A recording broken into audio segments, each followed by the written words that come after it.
c'est Caroline, bienvenue sur cette nouvelle vidéo d'Histoire de fou. Aujourd'hui, je vais traiter d'un sujet, un gros dossier, l'alcoolisme. Si vous voulez avoir accès à mes anciennes vidéos, je vous mets le lien en description. C'est parti.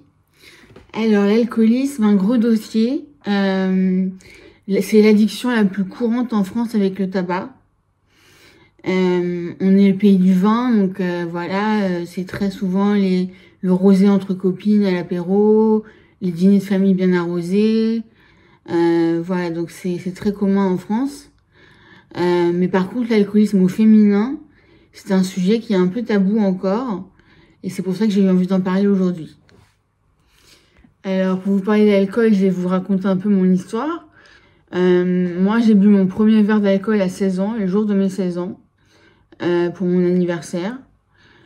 C'était pas en mode festif du tout, en fait, à la base. C'est parce qu'en fait, ma mère et une amie à elle étaient en train de discuter dans la cuisine et j'ai surpris leur conversation. Et la copine de ma mère disait qu'avec sa fille adolescente, elle avait des problèmes. Et ma mère a dit « Oh, moi, avec Caroline, ça va, elle est parfaite. » Et en fait, ça m'a vraiment mise hors de moi parce qu'à ce moment-là, je traversais une grande dépression et j'étais en plein dans la boulimie. Et ça m'a rendue furieuse qu'elle ait dit ça. Et du coup, je me suis dit, bah, on va voir si je suis parfaite. Et je suis descendue au bar, j'ai demandé à mon oncle 3 rhums coca. Et je les ai enfilés cul sec l'un après l'autre. Mais j'aurais dû tout de suite savoir que quelque chose n'allait pas. Ma réaction à l'alcool a été un peu, même très disproportionnée, on va dire. Au début, j'ai ressenti une ivresse cool, c'est-à-dire, je me sens désinhibée, j'ai confiance en moi. Mais très vite dans la soirée, ça s'est transformé en je veux boire plus, je veux boire plus, je veux boire plus. Et en crise de larmes, parce qu'en fait, j'étais amoureuse d'un garçon que j'avais invité à mon anniversaire. Et au moment où il est parti, je me suis mise à me rouler par terre, à pleurer, à dire je veux pas qu'il parte, je veux pas qu'il parte.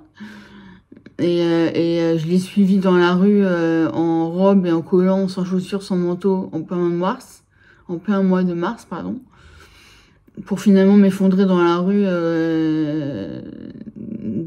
voilà, d'avoir trop bu, quoi. C'est ma petite sœur qui paniquait et tout, a réussi à me ramener à la maison et à prévenir mes parents.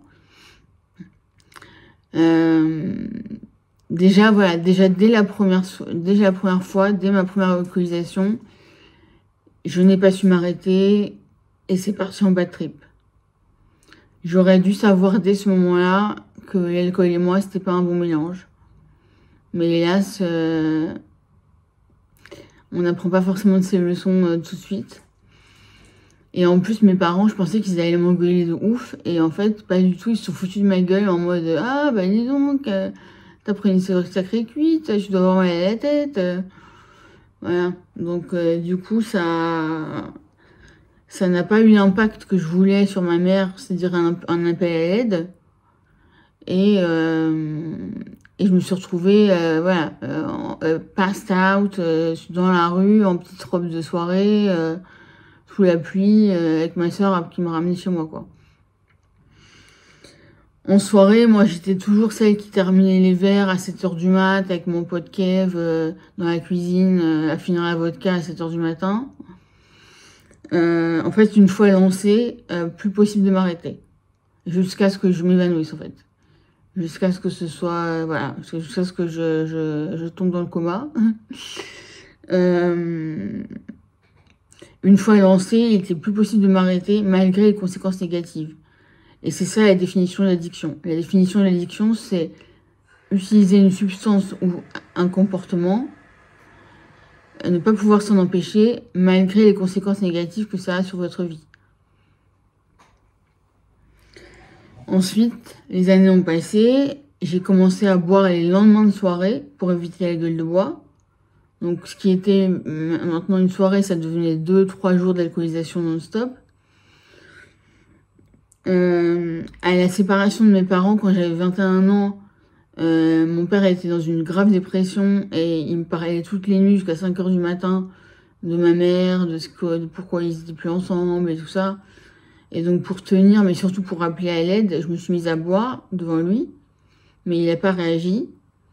alors que c'était un appel à l'aide clairement de ma part. Ensuite, je suis partie à 21 ans habiter en Irlande, donc le pays de l'alcool.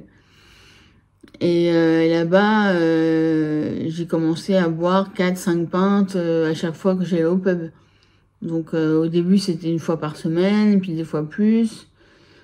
Et surtout, en fait, le truc, c'est qu'en Irlande, par rapport à la France, il n'y a pas de...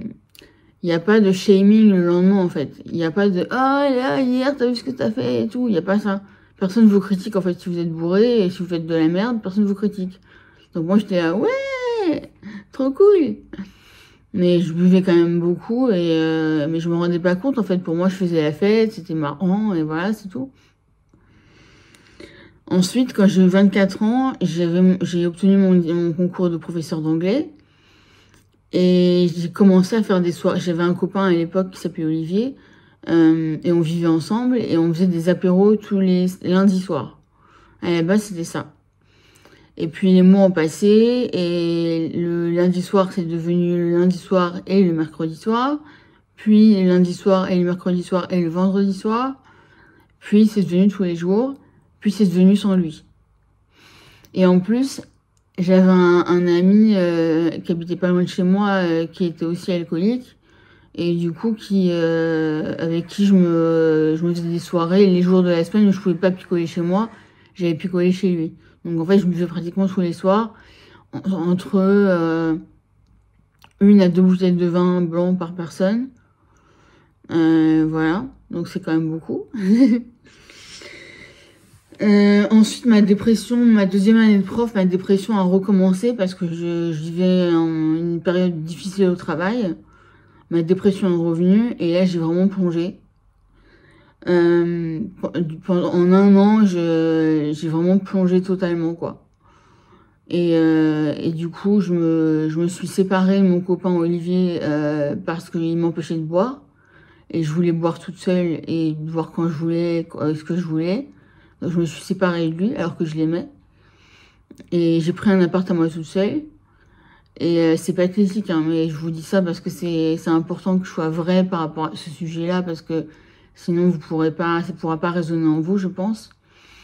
La première chose que j'ai faite quand j'ai eu les clés, je suis allée m'acheter de la bière, des clopes, et je me suis assise par terre dans l'appart vide sans aucun meuble, et j'ai bu mes bières sur le parquet, assise par terre en tailleur, pendant des heures, et j'étais contente.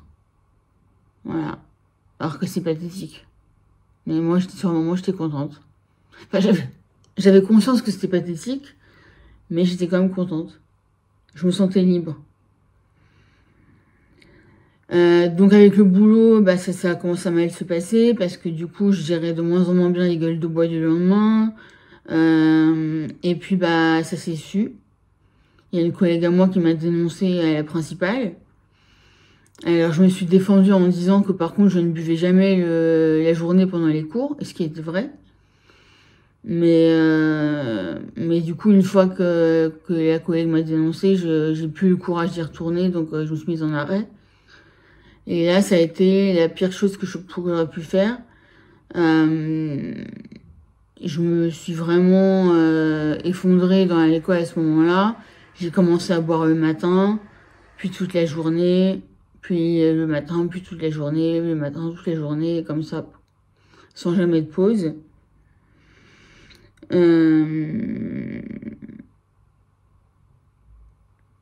Oui, au pire moment de mon alcoolisme, je buvais à peu près 10 litres de bière par jour ou 3 à 4 bouteilles de vin blanc par jour. Mais c'était plutôt de la bière que je buvais. Donc je buvais à peu près 10 litres de bière par jour au pire moment de mon addiction.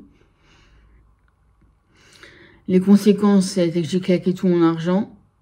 J'ai perdu pratiquement tous mes amis. Je me suis embrouillée avec ma famille de ouf. Et j'allais plus au boulot. Et mon appart ressemblait à Tchernobyl. C'était vraiment... Et mes conséquences physiques, j'avais moins un bit de bière, quoi. J'avais vraiment un bit de bière. Ma peau était horrible. Mes dents étaient horribles. Mes cheveux étaient horribles. Mon haleine était horrible. J'essayais de cacher du mieux que je pouvais avec le maquillage et brossais bien les dents plusieurs fois par jour et tout, mais ça suffisait pas, quoi. Ma peau était vraiment super abîmée et mes cheveux aussi, c'était vraiment pas cool. Puis il y a eu une soirée qui a fait tout basculer, alors que j'étais déjà mal partie. En fait, j'avais une amie à moi qui était partie habiter au Québec pendant 6 mois avec son copain. Sauf que son copain, il est revenu au bout de 3 mois. Et son copain, c'est un ami à moi aussi. Et le jour où il est revenu du Québec, il m'a proposé qu'on aille boire un verre. J'ai dit d'accord. On a bu au moins 4-5 pintes au bar. Puis on est rentré chez ma copine qui était pas là, mais du coup, lui, il était là avec moi et le frère de ma copine. Et on a continué à boire. Et puis je me suis couchée parce que j'avais trop bu. Et il m'a rejoint dans la chambre et on a couché ensemble. Mais on s'est fait surprendre par le frère de ma copine. Et du coup, ils m'ont jeté dehors dans la rue à moitié nue en me traitant de pute.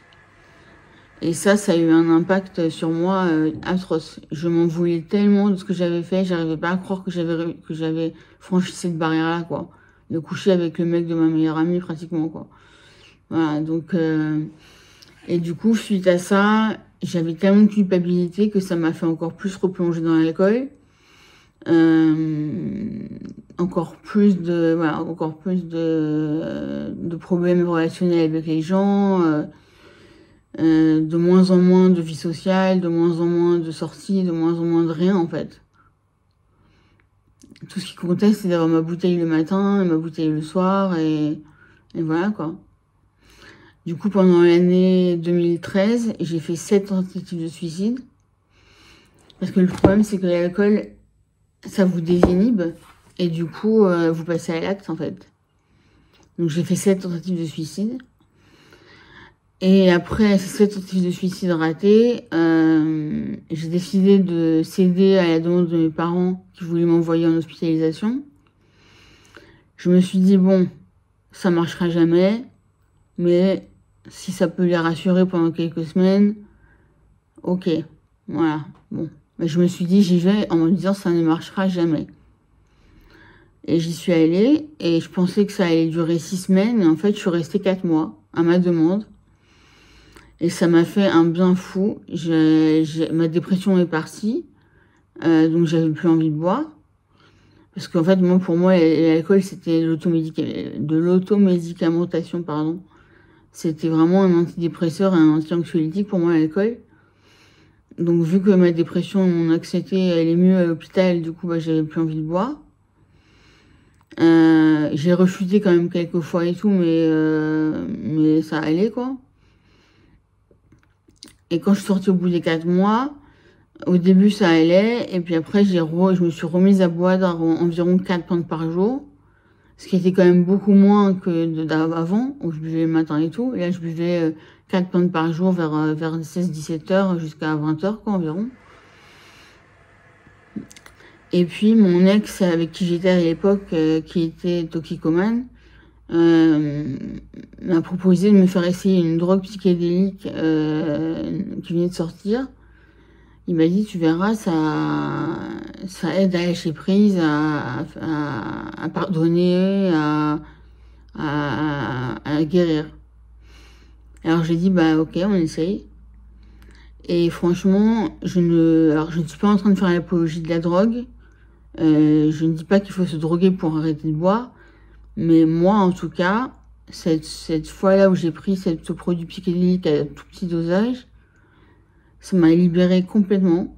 Et à partir de ce moment-là, j'avais plus envie de boire. Plus du tout. Et c'était en 2014. Donc ça fait plus de 10 ans maintenant. Et j'ai pratiquement jamais rebu depuis ce moment-là. Alors ça m'est arrivé de reboire quelques petits verres à Noël, au jour de l'an. Mais même en général, pas plus d'un verre et encore. Et parfois pas du tout. Donc ça c'est cool. Et puis ensuite, ce même ex m'a fait découvrir un médicament qui s'appelle la Ritaline, Alors, c'est pareil, je ne fais pas l'apologie des médicaments, je ne fais pas l'apologie de la drogue, je ne fais pas l'apologie de tout ça. Mais moi, ce qui m'a sauvé aussi, c'est ce médicament, la Ritaline, qui m'a sorti de ma dépression, en fait. Et à partir du moment où j'avais plus de dépression, bah, j'avais plus besoin d'alcool. Donc ça a renforcé le truc de la drogue psychédélique. Et voilà, et depuis, je n'ai plus eu envie de boire du tout. Plus de craving, plus de compulsion, plus... je sais que je peux boire un verre sans danger, quoi. Je me dis pas, je suis pas une alcoolique qui doit être abstinente à tout prix parce que sinon, si elle touche une goutte, elle va retomber au fond du trou. Pas du tout. Moi, je peux boire une bière de temps en temps et ça fait rien, quoi. Ça fait rien. Mais du coup, j'en bois vraiment pas souvent parce que vu que ça fait rien, je vois pas trop l'intérêt, en fait. Donc oui, comme je disais, je ne fais pas l'apologie de la drogue. Il y a d'autres, même si effectivement une drogue psychédélique à petit dosage, c'est un médicament maintenant qui est prescrit par exemple en Suisse pour soigner la dépression. Moi, c'était un peu ça en fait. Donc renseignez-vous sur ce genre de sujet. Je vous mettrai en description un article là-dessus si vous voulez. Mais moi, en tout cas, c'est ce qui m'a sauvé en fait. C'est parce que du coup, c'est pas un combat en fait. Vous voyez, c'est pas, je dois pas lutter pour m'empêcher de boire. J'ai juste pas envie de boire. J'y pense jamais. C'est comme si ça n'avait jamais existé en fait. Donc c'est pour ça que je voulais tourner cette vidéo et c'est pour vous dire que même si vous êtes complètement au fond du gouffre maintenant, dites-vous que c'est maintenant. C'est tout de suite. Ajoutez à la phrase maintenant. Parce que franchement, je partais de très très très loin et je n'aurais jamais imaginé pouvoir arrêter de boire. Quand j'étais dedans, je pensais que ce serait toute ma vie. Je voyais pas comment m'en sortir. Et en fait, bah, j'ai réussi à m'en sortir grâce au dessin, à Dieu, voilà, à cette drogue psychédélique qui m'a libérée et à la Ritaline et puis aussi à tout ce que j'ai reconstruit depuis. C'est-à-dire, bah, j'ai retrouvé mes vrais amis. Maintenant, je peux faire tout ce que je veux. Je suis libre. J'ai pas une substance comme ça qui me contrôle. Mais il y a des autres possibilités pour s'en sortir. Alors, je voulais vous parler des alcooliques anonymes, effectivement. Alors, vraiment, il paraît que ça aide énormément de gens. Alors, pourquoi pas? Moi, je dis, allez-y, essayez, ça ne coûte rien. Et franchement, si ça peut vous convenir pour vous, allez-y, parce que c'est génial. Le truc a l'air d'être vraiment super efficace pour plein de gens. Moi, j'ai essayé, ça m'a pas parlé du tout. J'ai pas aimé le côté réunion, j'ai pas aimé le côté on raconte nos misères, chacun notre tour. Bonjour Caroline, bonjour Bernard, bonjour machin, je suis alcoolique. Non, ça m'a pas du tout plu ce truc-là. Mais effectivement, la guérison en 12 étapes des alcooliques anonymes fonctionne plutôt bien pour pas mal de gens. Donc pourquoi pas pour vous? Et si vous pouvez essayer. Il y a des réunions maintenant partout avec Zoom. Donc vous n'êtes même plus obligé d'être dans une grande ville. Vous pouvez faire des réunions en visio. Deuxième option pour s'en sortir, il y a aussi les médicaments qu'un addictologue peut vous prescrire. Donc prenez rendez-vous avec un addictologue, ça je vous le conseille aussi. Pas un médecin normal, pas un psychiatre normal, un addictologue, un spécialiste. Et il pourra vous prescrire des médicaments qui font que quand vous allez boire, vous allez être malade en fait. Donc, du coup, ça vous empêche de boire. Moi, j'ai essayé ça, mais ça m'a vraiment pas plu. J'étais très malade et puis j'avais quand même encore envie de boire en fait. Donc du coup, j'ai arrêté les médicaments. Mais ça peut marcher pour pas mal de gens. Et puis enfin, il y a l'hospitalisation. Comme je vous disais, moi, ça m'a quand même beaucoup aidé ces 4 mois d'hôpital.